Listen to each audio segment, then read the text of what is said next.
Fragment Vercors, des histoires à portée d'oreille à retrouver en ligne chaque trimestre si on y arrive. Bienvenue dans ce premier hors-série chronique d'altitude. Cette année 2025, on fête un bel anniversaire, celui de la station de ski des montagnes de Lens, une station familiale, une histoire locale et surtout une aventure humaine. Installez-vous confortablement, je vous emmène là-haut. Le domaine skiable des montagnes de Lens fête donc ses 50 ans. Un demi-siècle d'histoire qui a marqué le village, ses habitants et des générations de skieurs. Beaucoup y ont fait leur premier virage, faisant de Lens une station familiale de proximité, fidèle à son identité d'origine. Mais comment est née cette station un peu particulière ? Tout commence dans les années 20, quand le ski gagne les massifs alpins jusqu'au plateau du Vercors. C'est l'époque des pionniers du ski, dont certains lantiers participeront aux premiers Jeux olympiques d'hiver de 1924. Le ski s'installe donc peu à peu à Lens-en-Vercors, avec l'installation d'un tremplin à la Chenevarie en 1930, puis les premiers aménagements sur le site de l'Aigle dès 1953.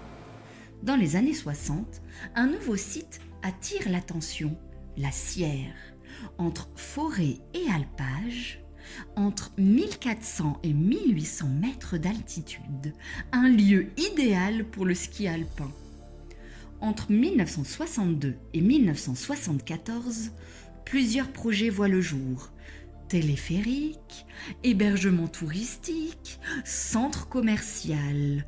Mais tous ces projets avortent, notamment après l'intervention du ministère de l'Environnement en 1973.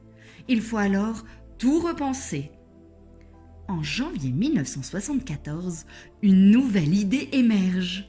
Créer un stade de neige, soutenu par le Conseil général de l'Isère. La commune finance 60% du projet, en échange d'un engagement fort, garder une vocation sociale et limiter l'urbanisation. Mais qu'est-ce qu'un stade de neige ? Le stade de neige est une station de proximité sans hébergement, pensée comme un site de loisirs pour des skieurs à la journée.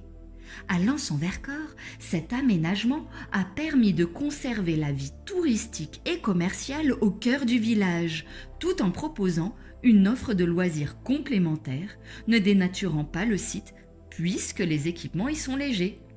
Lens-en-Vercors est alors le premier stade de neige de France. Les travaux s'enchaînent donc.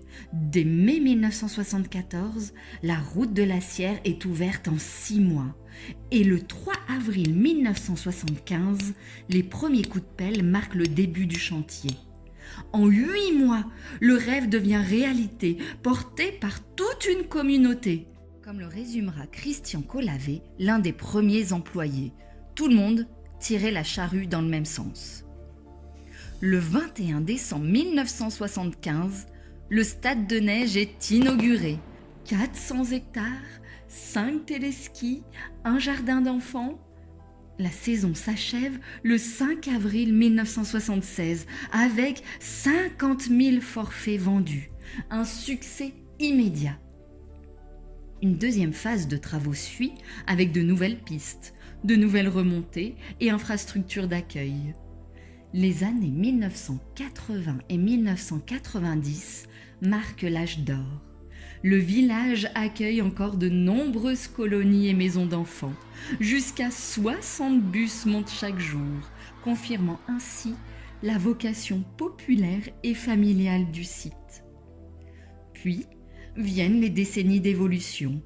Création du domaine nordique des Allières, de la passerelle au-dessus du vide le vertige des cimes, de la retenue collinaire de la Comboursière et du réseau de neige de culture.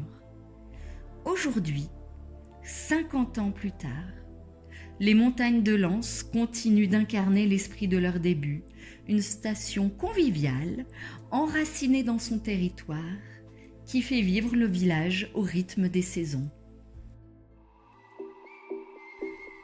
podcast réalisé par Anaïs dans le cadre de Village en Fête, soutenu par l'Office de tourisme intercommunal Vercors, la régie d'exploitation des montagnes de Lens et la commune de Lens-en-Vercors.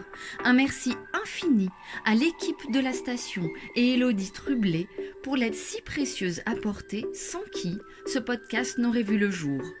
Musique réalisée par Vexanto et Julius H. À bientôt pour un prochain épisode.